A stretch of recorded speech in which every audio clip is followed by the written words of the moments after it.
காரிமங்கலத்தில் ஸ்ரீ லக்ஷ்மி நாராயண சுவாமி கோவிலில் புரட்டாசி மாதம் நடு சனிக்கிழமை சிறப்பு பூஜை பக்தர்கள் திரண்டனர். காரிமங்கலம், அக்டோபர் 4.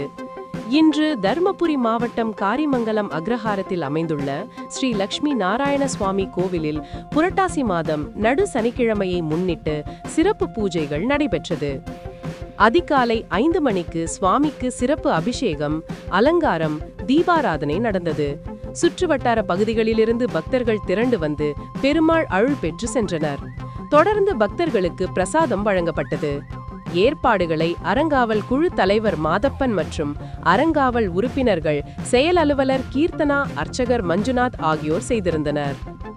இதேபோல் காரிமங்கலம் அடுத்த சஞ்சீவராயன் மலை கோவில், கோவிலூர் ஸ்ரீ சென்னகேசவ பெருமாள் கோவில், பிக்கன அள்ளி ஸ்ரீதேவி பூதேவி சமேத சென்னகேசவ பெருமாள் கோவில், கேரகொட அள்ளி வீர ஆஞ்சநேயர் கோவில் ஆகிய கோவில்களிலும் சுவாமிக்கு சிறப்பு அபிஷேகம், அலங்காரம், பூஜைகள் நடந்தது.